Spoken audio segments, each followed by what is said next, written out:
Hello everyone. In this video I'll briefly talk about the mean or average and outliers and how outliers can affect the mean or average of a distribution. So in order to explain that, I'm going to go to this paintbrush canvas where I drew some illustrations in order to be able to explain this topic more effectively. So let's say we have distribution of income in thousands, and in this distribution or in this data set, we have 7 values or seven data points, and which starts from the lowest being 20 and the highest being 250. And so if we were to draw the average of this distribution, we would get an average of 65.4. In other words, almost 90% of the people or the elements in this variable, or 90% of the people have an income of that ranges between 20,000 to 44,000. But then we have one data point or one person who actually has an income of 250. So this 250 is what we call in the statistical terms an outlier. So the outlier value actually leaves an impact on the average. So if we did not have this outlier, the mean would be somewhere around 30, or the average would be somewhere around 30. But then because we have an outlier, it actually skewed the average towards the right and give it a value of 65.4. But is this accurate? It's accurate in terms of calculation, but it's not an accurate way of a good practice, an appropriate method of reporting on a distribution where there are outliers. So again, if you ever have a distribution where you plot the chart and you see outlier like this one, then um, uh, it's important not to use mean or average as the measure for central tendency, or for center, to measure the center of the distribution. Rather, we would use the median. So in this case, the median is the middle of a distribution. In this case, it's 35. So as you can see, there is a huge, significant difference between 35 and 65.4.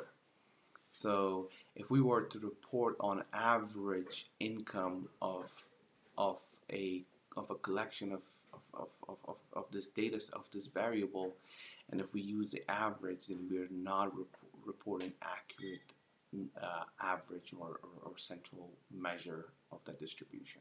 In that case, median is the right measure to report. And as you can see on this illustration, um, the mean and median are equal to each other when the distribution is a normal curve, as you can see in this one.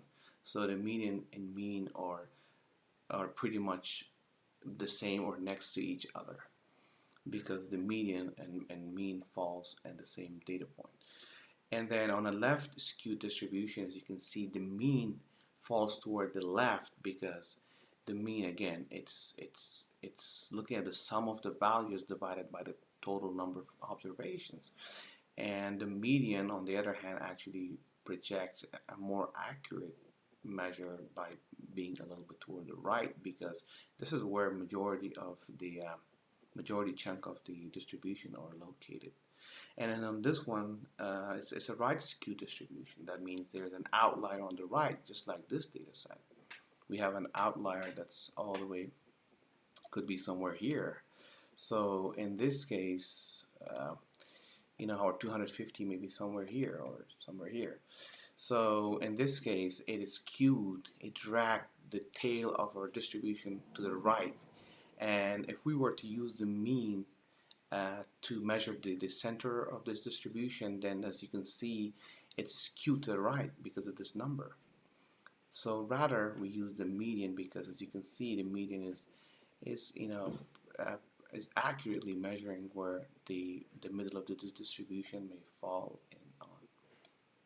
Rather than here, if we were to use the mean, then we are, as you can see, we are disregarding a big chunk of information on the left, and it's not accurate. So again, the mean can be influenced, impacted significantly negatively by extreme values or outliers. And again, outliers by definition are any values that falls outside a bulk of distribution. And sometimes it depends on the industry where you work, or the type of domain where you're working. Sometimes you may have to remove an outlier. Sometimes you may have to use an average of between outlier points. Or sometimes, as I said, in a univariate analysis, you can use a different measure to a different model, which is in this case is the median, to measure the center of the distribution. And just like the measuring of the center of distribution, even with the parametrical tests, with advanced statistical tests, it's always important to actually look at the shape of your distribution and decide from there whether whatever model, whatever statistical test that you're about to use is actually the appropriate test or not. I hope this video was helpful. Thank you so much for your time.